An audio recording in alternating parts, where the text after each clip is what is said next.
Free your mind now. Be part of People's Pan-African Parliament, the Pan-African Pyramid Debate with your speaker, Andrew Irumba Katusa. A very good evening, ladies and gentlemen. Welcome to another edition of the Pan-African Pyramid Show here at Fairway Hotel. This is the People's Pan-African Parliament that sits at Fairway Hotel every Friday from 5 to 8 p.m. and the recorded version runs on Saturday from 5 p.m. on NBS Television, our partner sponsor, and of course we are also here at Fair Hotel, our partner sponsor. My name is Andrew Irumba Katusabe, your speaker. And I'm glad I've been joined by very distinguished members of our parliament here that happens every Friday. Number one is, I think for the whole of last year I didn't see him. I'm seeing him now for this year, Feb. Professor David Kasuki from Kyambogo University, a senior lecturer at Kyambogo University. If you could give him a round of applause. Comrade Daniel Garama is chairman Pan-African Movement, Uganda chapter, and he also moved with his admin here, Mr. Balenzi. He's here, the admin of Pan-African Movement. Thank you for coming, sir.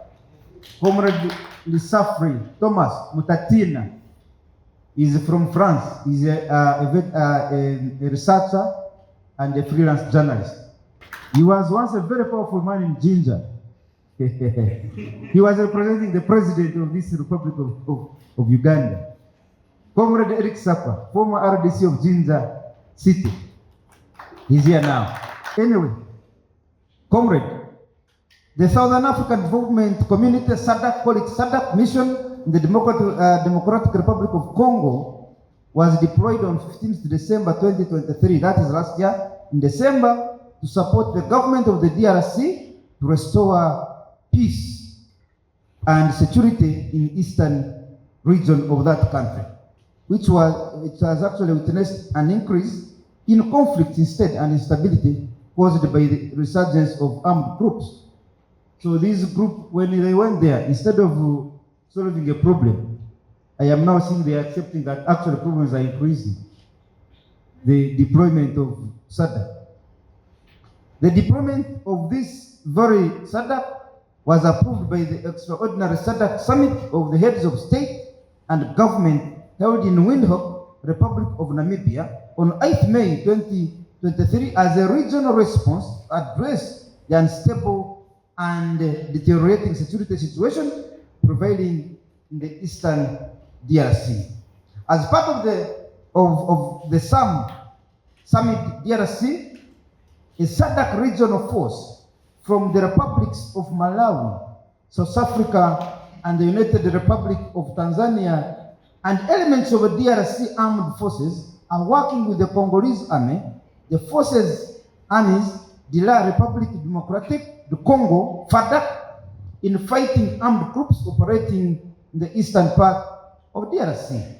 The presence of this very organization demonstrates the commitment of SADC member states to supporting the DRC in efforts to achieve lasting peace and stability and ultimately create an enabling environment for sustainable development and prosperity.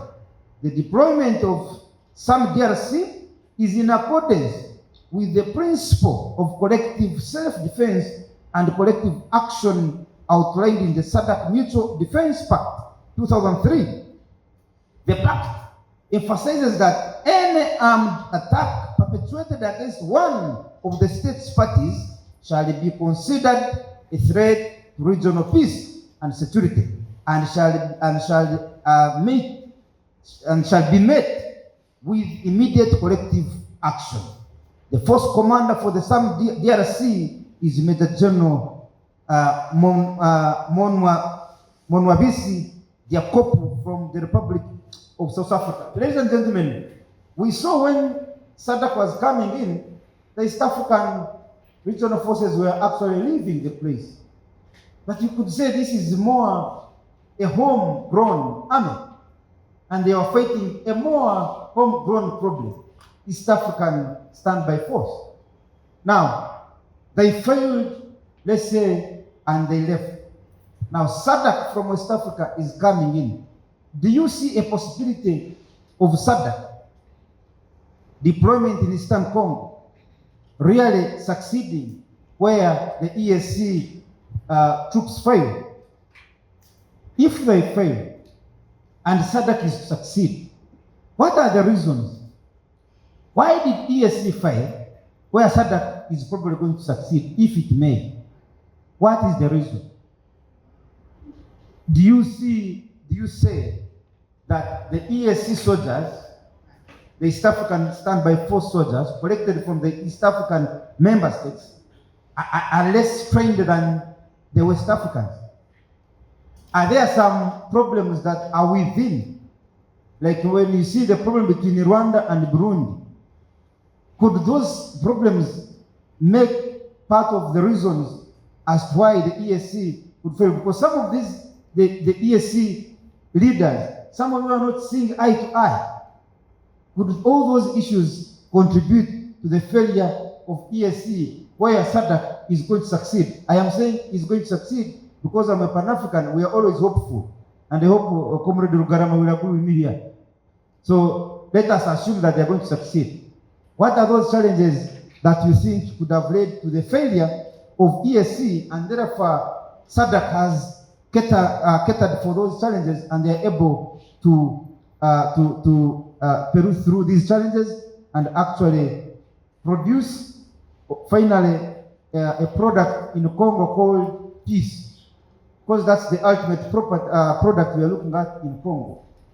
Can SADC produce that product, the ultimate product called peace? Free your mind now. Be part of People's Pan-African Parliament, the Pan-African Pyramid Debate with your speaker, Andrew Irumba Katusa. So, I told our friends, these powerful friends of ours, I've even said it publicly, when it comes to defending this country that has suffered for so long and nobody came to the help, I don't need permission from anybody.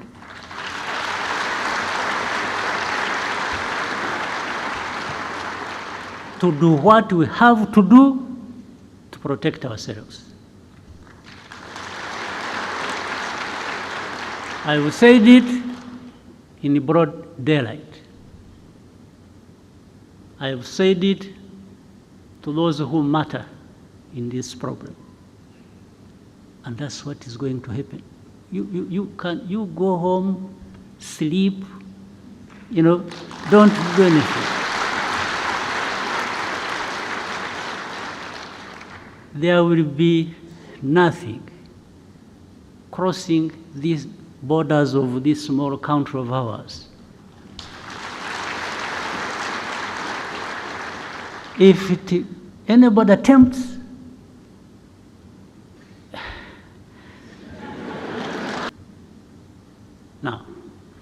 now there comes the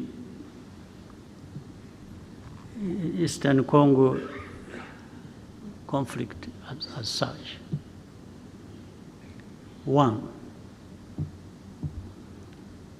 you try to do some research, do some inquiries, you do some intelligence. Rwanda did not in any way create this war that is happening in Eastern Congo. For me, I'm giving you a fact. Go and investigate and prove me wrong. Rwanda never got involved in starting this fighting that has happened in Eastern Congo.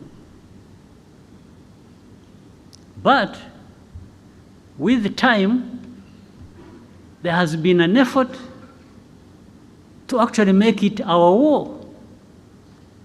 That we are the ones who started it. Over time, this is what has happened.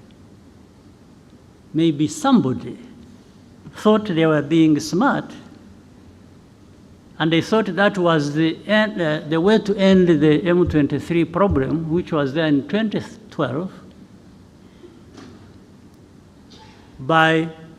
because there is ethnic cleansing, pushing these Tutsis to Rwanda, to belong there because that's where they belong. And Kagame is a Tutsi, he's the president of Rwanda. Let them go and join their president. This is what is behind it. One time we had a meeting and we were having an argument with the leaders. And of course there was a contradiction in some of these people's argument. I asked specifically, I said, and that's that one responsible for Congo. I said, we are not going to address anything unless you come out clearly to tell us facts about this situation. I asked him, I said, are these people in M23 Congolese or not? And he said to me, and there were other leaders in the meeting, that absolutely, these are Congolese. Then he came out to say that he has in fact even openly talked about it. I think when he was in the US or UK, I don't remember what he said, that he came out and said it. So he was confirming that these are Congolese. I said, fine. So how do they become our problem? How do they become Rwanda's problem? I also asked him, I said, do you know when these people, the group that started this fighting, do you know where they came from?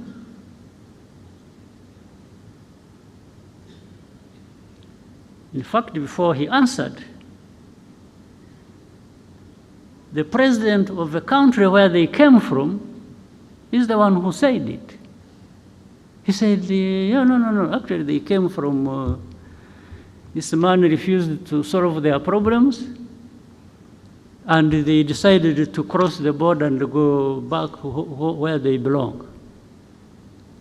So then I asked him again, I said, so how do you keep associating Rwanda with this problem?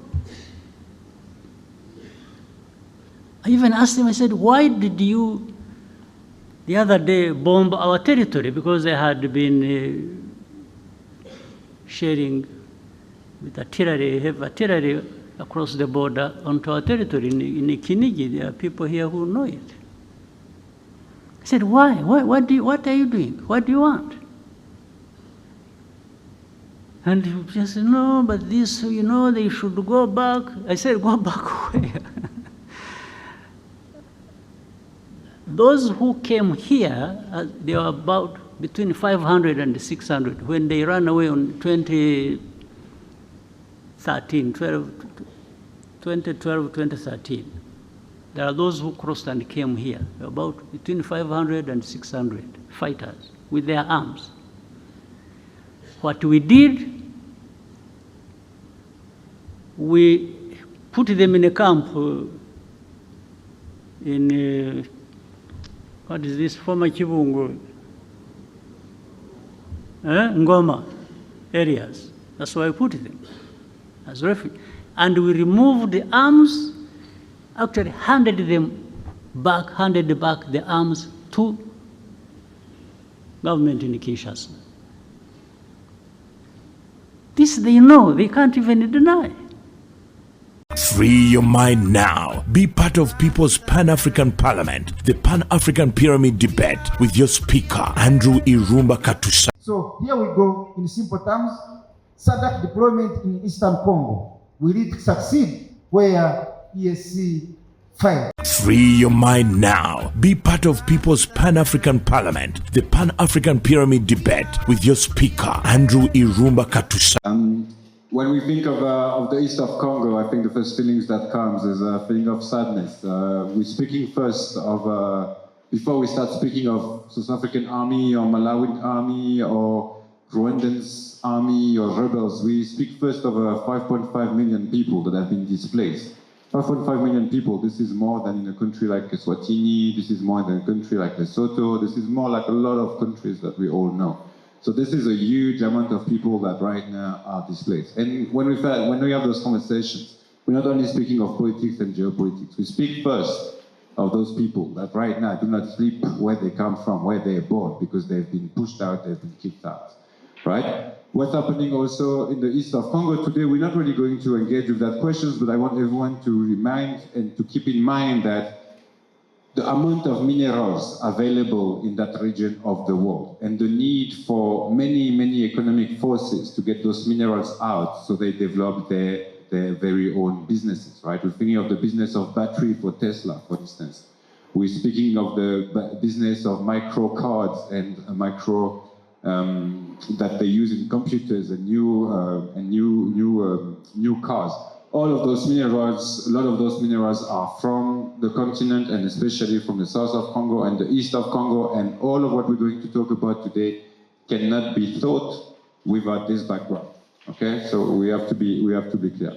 Now, coming to the question of the SADC deployment in the region and what happened to the East African community, I think I want to state also clearly like a last point, and that will also be my conclusion, but I want to say it here. My personal belief and what I got from my research and from researching not only Congo, but researching on different places on the continent is that only Congolese will liberate themselves from the forces that occupy their land. That's my personal convictions. I think this is also what's happening in West Africa right now, in Burkina Faso, in Mali.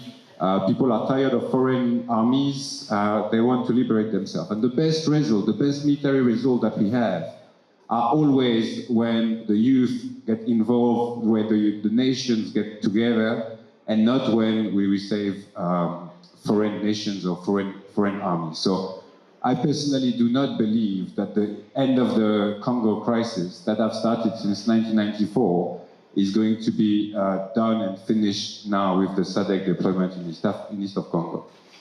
We have to say that I will start with a. So did I hear you properly? You said the problem of Congo is going to be solved by the Congolese. That's the only way. That is the only way, and it will be a political solution, a military solution first, and a political solution after.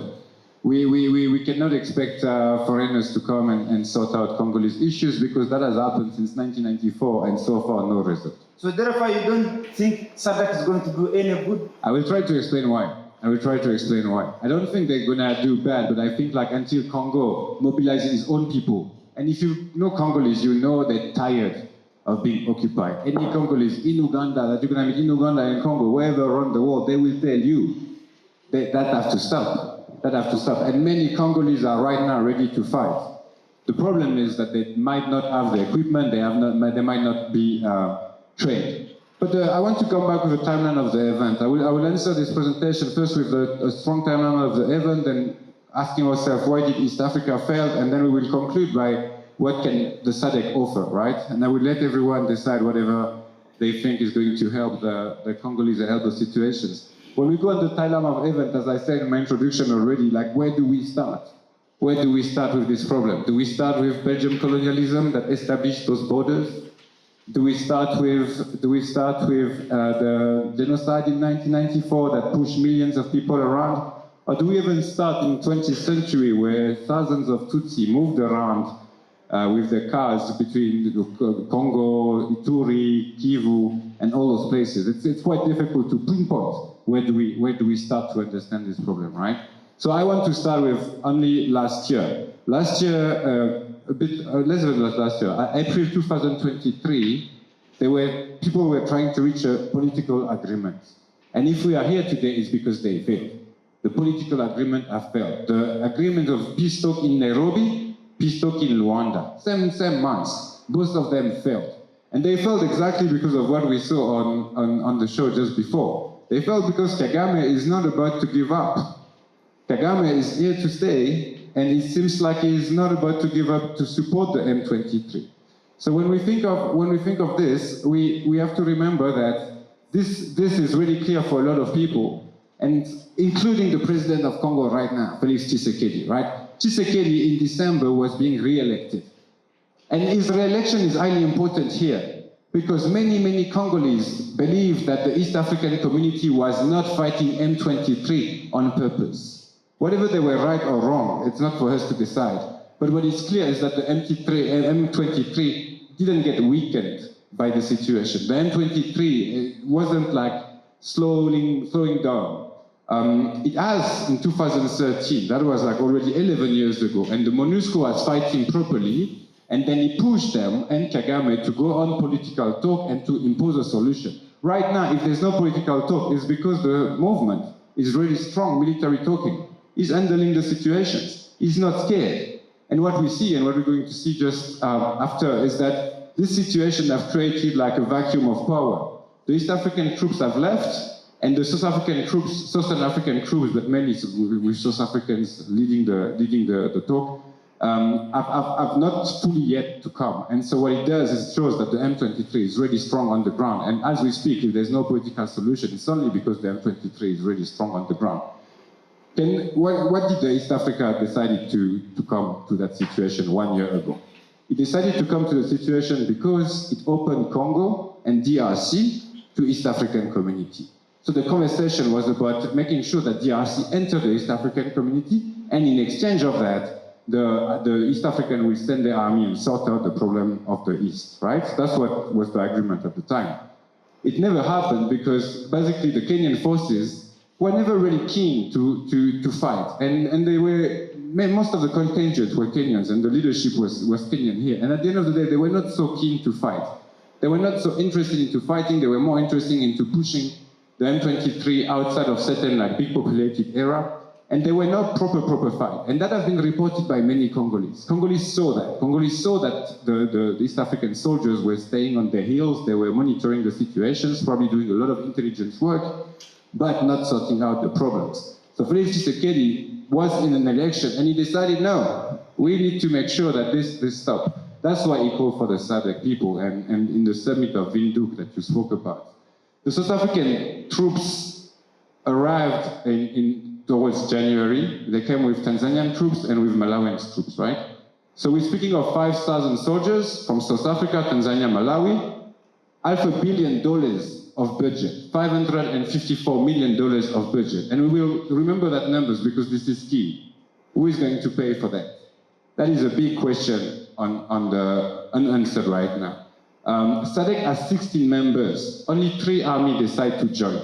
Why? Because that was an urgent call. That was Tshisekedi trying to make sure that he answers his population's needs at the moment of the election. He said, no, we're kicking the East Africans, but we replace them by Southern Africans that are stronger.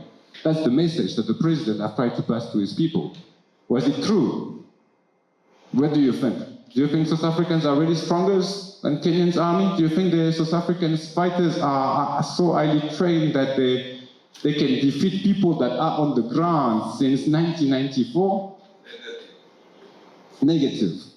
Negative, and I totally agree with that. And one evidence, and to answer the question that we have asked today, SADC deployment in east of Congo, will it succeed where East Africa failed? The answer is to be found in Mozambique. And that's where as Pan-African, we are one, how to say that in English, one head ahead. We see further. We see further because we know the continent. And when we know the continent, we know there's a conflict in north of Mozambique, in Cabo Delgado, right? And this conflict is handled by who? SADC troops. And so far, have you seen that the conflict has stopped? No. What we have heard, for those that follow closely, and especially in Southern Africa, they follow it really closely. What happened is that Islamic State backed up rebels, that's kind of the situations, are going to SADC control spaces in Mozambique because they know the soldiers are not going to fight them. And why do they know that? Because the soldiers are underpaid. Some soldiers don't receive the equipment, some other soldiers haven't been paid since months. Why? Because SADC do not have the budget to keep that military missions. And adding to that Mozambique believe that SADC soldiers are so strong. The real strong soldier on the ground in Mozambique are who? Rwandans. Rwandans are right now in Mozambique, and they are known as being the best soldiers in the ground. What does it mean now? It means that South Africa, that doesn't have the money for this particular mission, and the SADC in general is underfunded when it comes to military missions. And those military missions are really expensive. We also have to say, those are big numbers. $554 million, those are big numbers. So, what's happening in Mozambique? The South Africans are leaving. The South Africans are leaving, and the SADC is leaving. Slowly but surely, South Africans will leave by June. And in my research opinions, from what I understand, the South African army is not ready to fight, and will probably they will probably be defeated on the battleground. Last evidence to conclude is that Paul Kagame and the African National Congress have, as I said, like a lot of problems. The Rwanda and South Africans, I don't think they have problems, but their president have problems. And Paul Kagame knows that Cyril Ramaphosa, president of South Africa, is about to get re-elected. He's seeking for an election. And what does he want? Who is that? Ramaphosa. Ramaphosa, there's an election in South Africa this year, April, like per tradition. And so what is likely to happen is that a lot of South Africans are going to get killed in the next 2 to 3 months. Because the M23 and the Rwandans are targeting them, especially in the Tanzanian, Malawi, and South African troops, because they know South Africa and Cyril Ramaphosa himself cannot afford to welcome dead soldiers every week. He's not going to wait in Pretoria for the dead soldiers to come from Congo. Like, South Africans would not be happy about that. And there's an election coming, so it's challenging by the opposition. The opposition said, don't go to Congo, this is useless. And Ramaphosa said, we're going. And then now we have dead soldiers coming back to South Africa. That's a big political problem for him. So I hope we all understand that the conflict is happening right now, and in the next weeks, most probably a lot will happen. Personally, I think you have all understood that I'm on the side of the 6.4 million Congolese refugee, and I believe that their problem will not be sorted soon. And I believe that only national mobilizations with army involving young people that are ready and that are trained will take back the east of Congo. Thank you very much. Thank you. Free your mind now. Be part of People's Pan-African Parliament, the Pan-African Pyramid Debate with your speaker, Andrew Irumba Katusa. Good evening, comrades. Good evening, Mr. Speaker. I seek permission to historize the program of DRC in order for us to get a better grasp of why exactly Congo is at the point at which it is. Let's go. Mr. Speaker, sir, Let's go. by the early years that Congo was forming, we had Congo under the direct administration of a one-man called Leopold II, who had carved the country as a private empire. Immediately after he had left, he was to hand over this particular piece of land, massive as it is, to his country called Belgium, which is as small as probably a small piece of Uganda, or roughly around that there. And he could have ruled for close to 30 or so years, and DRC was also governed directly by Belgium for roughly around also 30 years. And when the DRC, now we talk about formerly Congo, was getting a semblance of leadership in the departed Comrade Patrice Emery Lumumba, he was immediately assassinated by the combination of CIA and the Belgian government. Actually, in a documentary, Mobutu, two people confessed. One was an American, another one was a Belgian. And the Belgian said, I took a tooth. He went with the tooth. A tooth of who? Lumumba's too, which was I saw them returning it Yes. last year. So they confessed, and they were proud. As you said, they classified the archive, and so the leader of the CIA in Africa at the time that the office was in Ghana wrote a book, and he explained the why and the how they wanted to kill Lumumba, and he admitted that the CIA did make a plot with the Belgium to kill Lumumba. So we have all evidence from the... What's the name of the book, Comrade Lisa? It's called White Malice. Huh? White Malice. Mr. Speaker, sir, you will appreciate that we value this program very much, and before we come here, we have absolutely We wanted to cross-check. very good Whether we are information, right. and we have it on good record. Good. Mr. Speaker, sir, therefore, when the death of Patrice Emery Lumumba occurred and he was replaced by Koku Wazapanga Mobutu Sese Seko, who was directly a puppet of the West, he was a puppet of the West because they purposely put him there, and again in the declassified information of CIA, they admit that they purposely packaged Seseko Mobutu Wazapanga for purposes of doing the honors of exploiting DRC on their behalf. So it is, again, information on good record. Mr. Speaker, sir, from there, the DRC was characterized by poor governance, there was political discord, and it became a beehive of so many rebel outfits because they could not easily be governed. I also do not buy into the reasoning that DRC could not be governed simply because it is a huge country.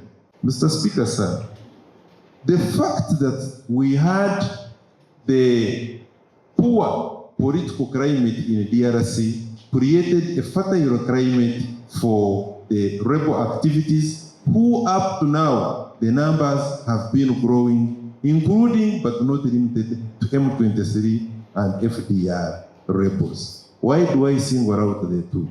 It is the duty of the Pan-African movement and all the Pan-Africans across the board to recognize the fact that it is a historical fact that, for instance, the Banyamulenge, who are populating the M23, are who possibly with features and characteristics of their cousins in Rwanda and Burundi, but they are actually Congolese. Mr. Speaker, sir, I also want to share with the comrades here that the problem we have has always, including, for instance, the mandate of the EAC forces, has always been the limitation. What is the nature? What is the distance? What is the nature, the character of the mandate that is given to the forces who come to provide the peace in DRC? Save for the special arrangement that Uganda has with DRC, for instance, the standby force called EAC, the mandate was simply not extending to engaging in a direct military confrontation, conventional or otherwise. Unfortunately, the expectations of the regime of Tshisekedi were that they should go in face-to-face combat with M23. When that was not forthcoming, he looked at them as a failed force who were not going to give him what he wanted, and at the expiry of their 1 year, he didn't renew and he asked them out when he is the very person who had asked them in. Yes, because he asked them to come and solve a problem. Some of the sons of the president started saying these are our brothers, but they have called it clear problem. Now you're calling that problem your brother. How could they believe in you now? But as long as the mandate of the peacekeeping mission including the SADC forces that have been deployed, does not extend to face-to-face combat, looking for the rebels wherever they are and attacking them to uproot them. It is going to become very difficult for the SADC forces to provide anything different from what the EAC forces have been providing. I also want to state that it is going to be a little bit, because they seem, I was listening to my brother Rafael Rutatina here, and I agree with him. As long as South Africa is coming under the auspices of SADC, along with Tanzania and Malawi, but particularly South Africa, to settle the scores for Rwanda having sponsored the mercenaries who have attempted their lives to eliminate some of the refugees emanating from Rwanda, which is actually true also, because they have not denied anyway. Intelligence information has shown that they are the ones who are sponsoring that activity. If that is why they are coming to fight a war in DRC, it is going to be very difficult for them, because it will end up becoming a direct war between South Africa, not the organization that has given them a mandate, and Rwanda. And we are not going to get the desired results. I want also to state, as I conclude, that I had wanted my brother to look at South Africa is using in this entire mission as a country, is using well over $150 million.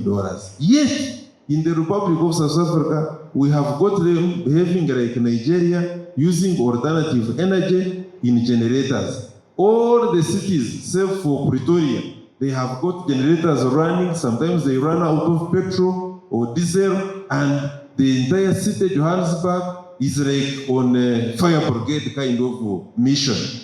The unemployment is on the rise. Do they have the amount of money required to start moving into the kind of big brother, rendering a helping hand to a weak brother? I wanted a comment on that. Mr. Speaker, sir, I also wanted a comment on whether it is not fair for Rwanda to have a sympathetic eye and to render a helping arm to a force, be it M23, if they can be helped in fighting the FDR, who is a rebel outfit, well out to take the government out of Chagari. Don't they have that right? Mr. Speaker, sir, SADC forces repressing, because it is unfair for us to say that SADC forces have repressed EAC forces, when actually, officially,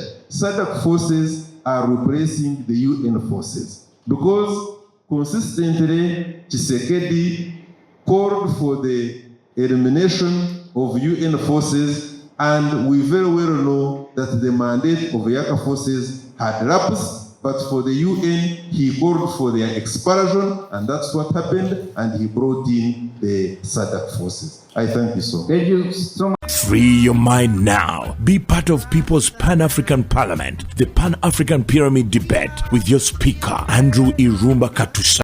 Mr. Chairman, the political nomenclature of DRC necessitated the deployment of SADC forces with the intent of restoring peace and security in DRC.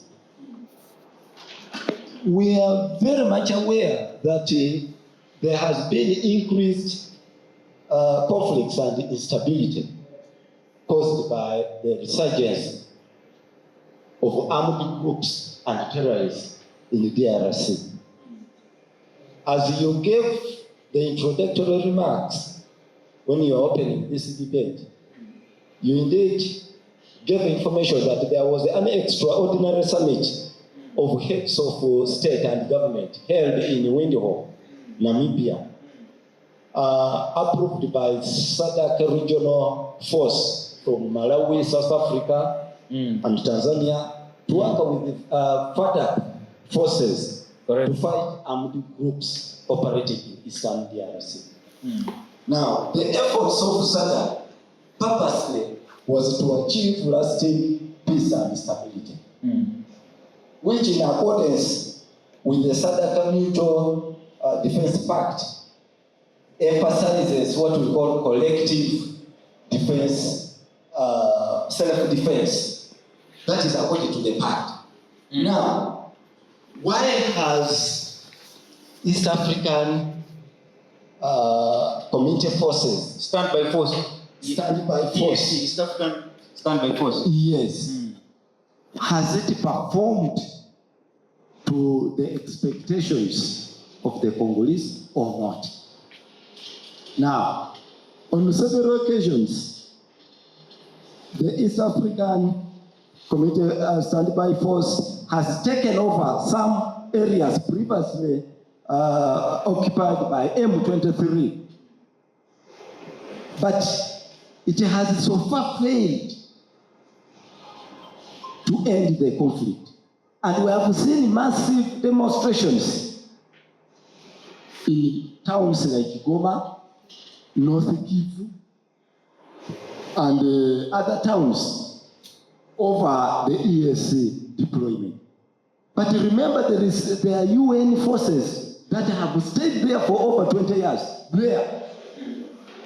But the difference in security terms, the difference is the similarity.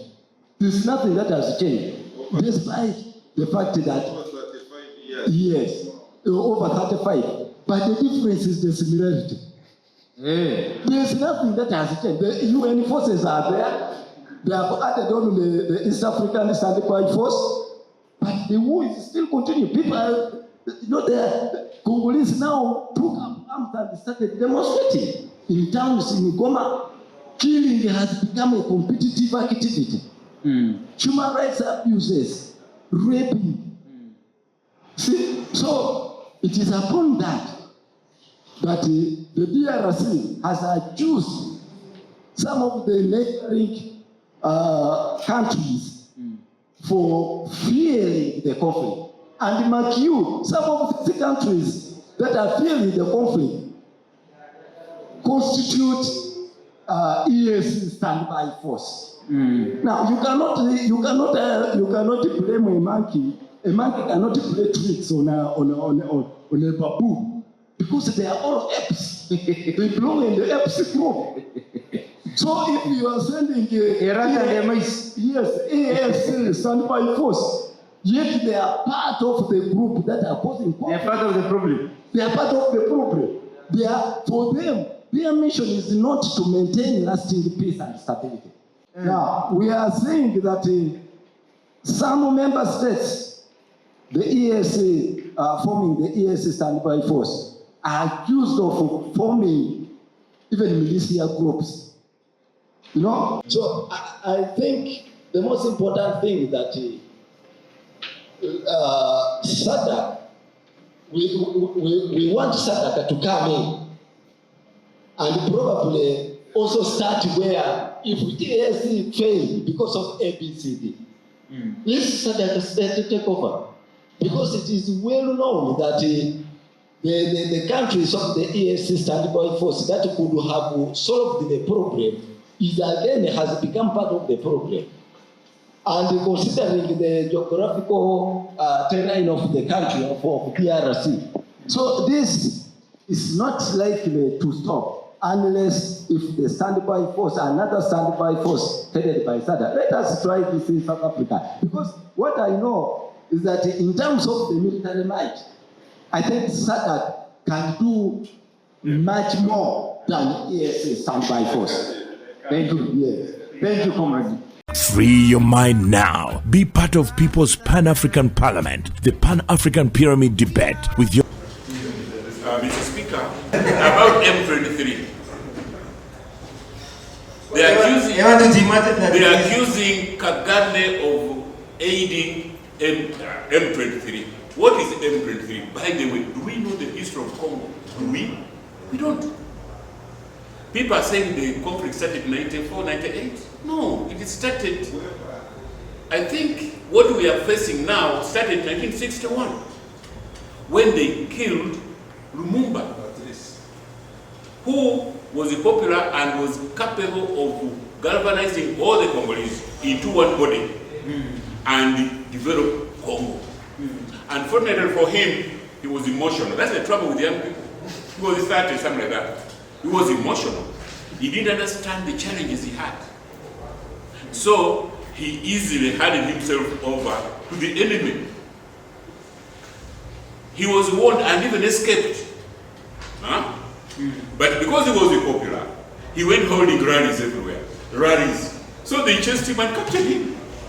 Very careless man. Yes. No, he was mobilizing those. He was careless.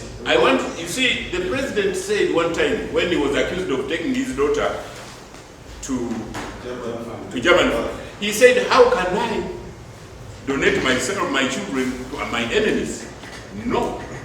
And the president said, you see, we don't quote this man. We should be quoting the president. Because it is not, he's the only person in Africa who has ever overthrown a government using a few guns. He said, when you fall sick during a revolution, it is criminal. You should not be falling sick because you are delaying, or if you die, then there will be a vacuum. Not easy to replace. Falling sick is not somebody's choice. As a revolutionary, you should fall sick if it is inevitable.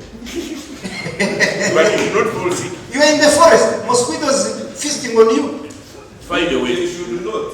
Find a way. Find a way. So, the Congo we are talking about. Are you being realistic? Now, now the M23. Let's understand these people who are fighting for their survival. They have an existential threat. The Nyamulenge are the Bafumbira of Uganda. Imagine Uganda say that the Bafumbira should go back to Rwanda. Where?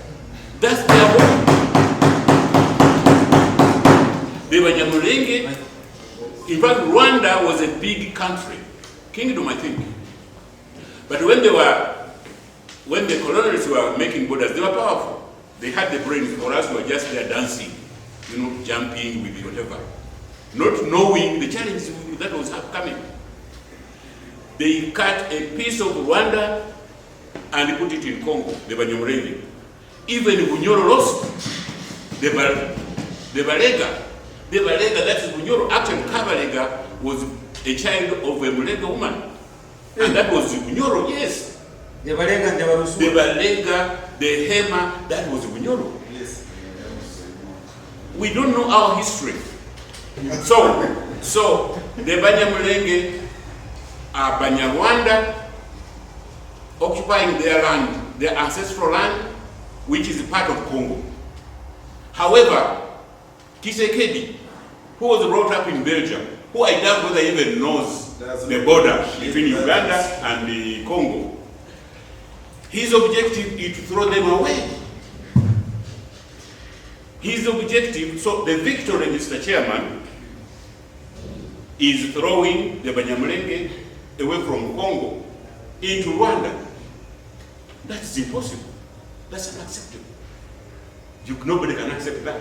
And the East African community did not, according to many people, it did not succeed in its submission, but it succeeded given their mandate. They were not peace enforcers, they were peacekeepers. The East African stand by force? Yes. It So, was a peace so they achieved force. They achieved. Differentiate that. They achieved. However, Tshisekedi was telling them to attack. How do you attack? Yet for them they wanted to solve the problem by peaceful means. No, you cannot attack Congolese. How? Because the attacking Congolese, what he was telling these people was to throw them into Rwanda. That's unacceptable. Even soldiers, once given wrong commands, they are supposed to refuse them. And they refused. So they did not fail. It is Tshisekedi who failed. To differentiate. Now he goes to SADC. You said something like collective self-defense. Yes. And you see, one time we were talking about African solutions, African problems, African solutions. Yes. I don't think so. These solutions may be made by Africans, but they are European solutions. Yes. African solutions are controlled, governed by Ubuntu. In Uganda, we call it Ubuntu. Ubuntu. Humanity. That's how African solutions of this kind are done. So, when you talk of collective self-defense, this is a NATO type of slogan. It's not African. You mean if they attack another one, you go and defend him? You don't find out why? In the case of Congo, Congo is not under attack. Congo is just being mismanaged by the president. So, yes. But really, Mr. Kasuma, let us be sincere. Congo has over 300 rebel groups. Who is facilitating these rebel groups? If you're saying they're not under attack. Okay. Are they being facilitated by Congolese themselves? Mr. Speaker, between 1986 and 2000, Uganda had how many rebel groups? There were over 10. Okay, yes, I agree. Let's have one debate. Mr. Speaker, we managed them. Let's pay attention. And we are like this. Even then, Uganda was running perfectly. That's what Congo should be doing. Or how do we do it? We were negotiating. You know, some of the people who were in the rebel groups are now in Museveni's government. Exactly. So how do we do it? As we are fighting, we were talking. That's what Tshisekedi should be doing. Congo is not under attack. Congo is mismanaged. If there is anybody attacking that, if there is anybody attacking Congo, it is the UN. Political virtue. UN? Yes. Is attacking Congo? Yes, because the UN has been found with gold in its drones. Falling out of the sky. So, finally, the solution to this is one, as Pan-African, now I'm talking as a Pan-Africanist. As Pan-Africanists, let understand, in fact, Congo is the heart of Africa. It is the stability of Congo will lead to the economic emancipation of Africa. And Uganda will. Free your mind now. Be part of People's Pan-African Parliament, the Pan-African Pyramid Debate with your... So, the Democratic Republic of Congo is considered the richest country in the whole world in terms of natural resources. So most of these minerals are untapped and they are estimated to be worth 24 trillion United States dollars. 24 trillion United States dollars. Why? What are we talking about here? That's the mineral wealth estimates of the DRC. Of Congo? Of Congo, yeah. Estimates? Yeah, estimates, 24 trillion. So which makes it the richest country in the whole world, richer than the United States or United Kingdom of France. So I'll invoke an African proverb. The man, which goes, the man who marries a beautiful woman, and that man who plants maize by the roadside, they have got a common problem. And this is the problem of the Congo, it being one of the richest countries in the whole world. Yes. So that man who marries the beautiful woman, so many other men would want that woman. The same applies to that farmer with maize by the roadside. Everyone would want to pick that maize. So on this topic, SADC deployment in the Congo, will it succeed where the EAC failed? I'm of the view that, like the others before it, the EAC, the UN, is it MONUSC? This one is also likely to fail. Yes, it's likely to fail because what Congo actually is doing, they are trying to pass on, they get their problems to other parties. You know, the man who's grown maize by the roadside, you know, he has to make sure he keeps his maize safe. That man who has married a beautiful wife, he has to make sure no other man, you know, takes away his wife. What Congo is doing is passing on his problems, and that's where his problems come from. So, from the history, you will see there's been a scale of plunder. The Congo has had one of the worst colonial experiences, you know, under Belgium. And if you look at the number of people who died actually under the rule of King Leopold, probably Actually, it surpasses the Holocaust of the Jews. This is the biggest Holocaust in the whole world, the death in the Congo. So from that history, it seems that they have lost their self-esteem and they feel like even fighting their own battles, they're trying to give it to other people. The Congo? Yeah, the Congolese.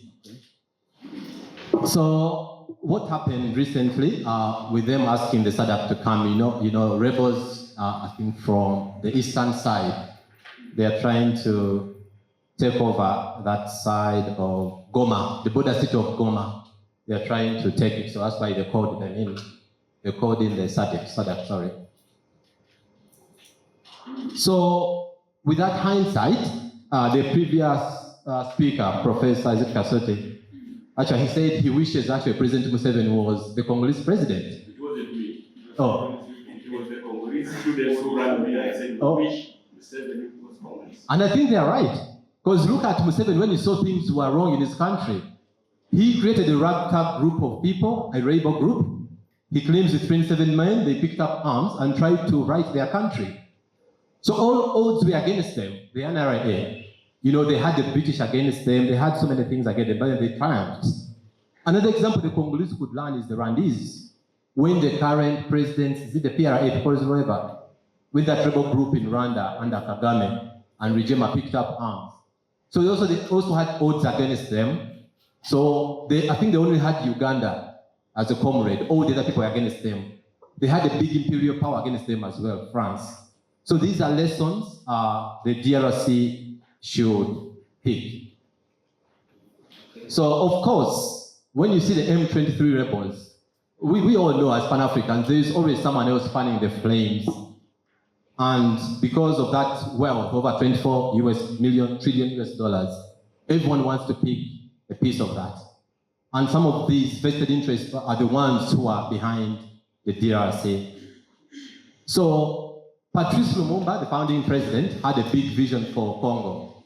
And had he been given chance, Congo probably would have been one of the best countries in the whole world. So SADC deployment will likely not succeed.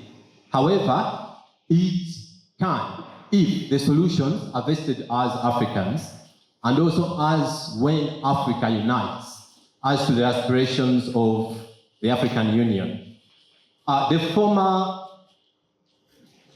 president of Ghana, founding president, His Excellency Kwame Nkrumah, he said actually Africa must unite without necessarily sacrificing our sovereignties, big or small. We come here and we must forge a political union based on defense, foreign affairs, diplomacy, currency, an African monetary zone, and also an African central bank. And with that in our mindsets, if there's a problem in Congo, then it becomes an African problem. Like what happens in the European Union. You attack one country, like Ukraine, then you attack everyone. You have attacked Europe. Yes, actually the Congolese are claiming that the West is supporting some other countries or rebel groups. And in Congo, they are pointing the blame mostly to Rwanda, so to Rwanda, that the West is using Rwanda to back the M23 rebels so that they can come and take away their resources. And when you look at all those and them calling out SADC, so it shows that actually there is a case of surrender on the Congolese side. If you look at the political class, the government, you know, they have surrendered, you know, to maybe SADC or other sub-forces to come and help them. And with all this, I want to implore a book which was written by Kwame Nkrumah. He said actually neocolonialism is the last stage of imperialism. What we are seeing in Congo, these are some of the last stages of imperialism, the Osajefo Kwame Nkrumah foresaw so many years back. So to solve the problem of Congo, we need to echo the words of His Excellency Thomas Sankara, former president of Burkina Faso, who was murdered. He said, let's make the African market the market of Africans. Let's produce in Africa, transform in Africa, consume in Africa. Let's produce what we need and consume what we produce instead of stopping. So we need to change mindsets. The Congolese should stop buying things from former colonial powers, from Belgium, from French, And that's what we call powernomics. Once we buy within, create within, then these people who are coming to steal from Congo and other countries, we shall have put the rug from under their feet.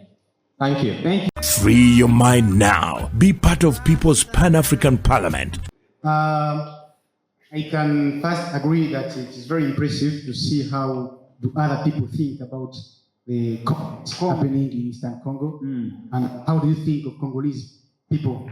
So this war has been happening there since like 30 years, since the Rwandan genocide in 1994, and since that period in 1996, we saw President Laurent Kabila chased the President Mobutu, and the allies he had in that period were Rwanda, Uganda, and Burundi.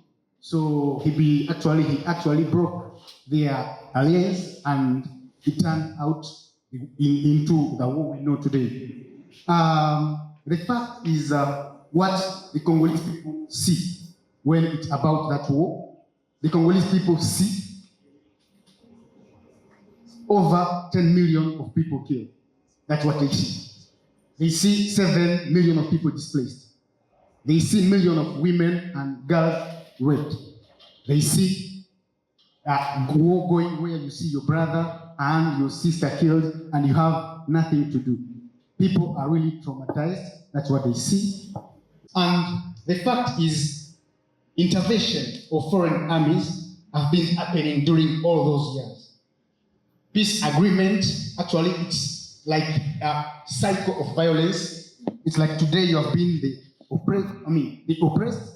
Tomorrow you become the oppressor, and it's an ongoing cycle of violence where people are killed, and actually Congolese, the population can't now make a difference between the UN mission happening there, because it has been there for more than a decade and nothing has been done. The intervention of foreign army are not well perceived in Eastern Congo because the population have very bad experiences with the foreign army.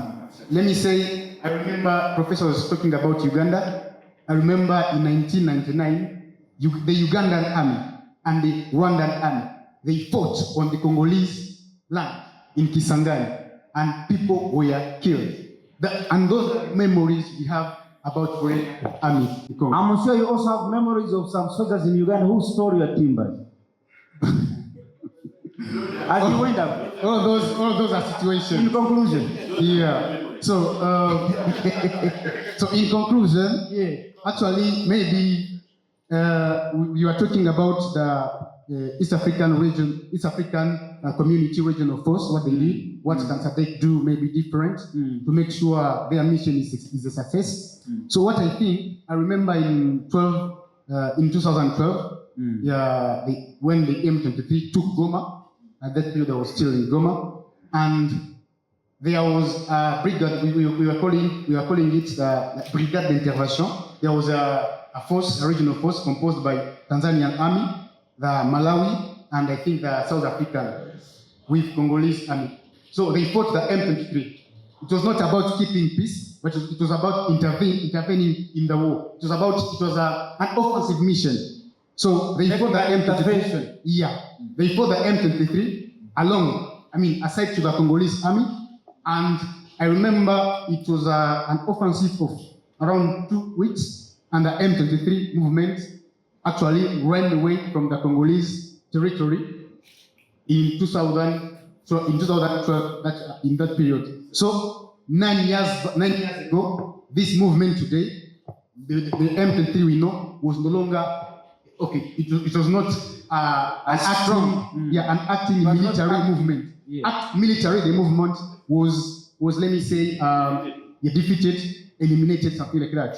So that's the point. So what maybe they can do different is to make maybe an offensive mission along, not what EAC was doing. It was like, okay, between the M23 and the Congolese army, we make a tampon zone, a no man's land, to see if you can make a dialogue, maybe a dialogue, and that's not what Congolese people need. I think that is Thank you, comrade. Free your mind now. Be part of People's Pan-African Parliament, the Pan-African Pyramid Debate. What I was saying about the conflict in Congo, the funny thing is like Congo is very big. I'm not coming from the same town with him, and I knew about a lot. Like I knew more about the war in Congo when I came in Uganda. Cause that's the funny thing. That's the funny thing. Okay, I know there was the war, but not details. And You didn't have details. Like, I don't know. I was not knowing exactly what is Until happening. you came to Uganda. Exactly. Okay. What I was saying is, I learned about the conflict in Congo late, and I did research. Now, when I was doing researches, I found out a lot of people, a lot of powerful people depend on that war. A lot of powerful people depend on that war. Yeah. The little research you did, that's what you concluded with. Yeah. The research I did, I just found out that it's my point. And what I saw is the solution for the conflicts, it has to come from inside, from Africa. Yeah, from Congolese, from Africans, and because they made it, okay, the way the system is, we depend too much from the outside. We have the things inside the country, but they can take the same thing, they bring them to the factories, and they sell it again to Congo. We shall be importing the same thing, which is made by our own thing, and we buy it at an expensive price.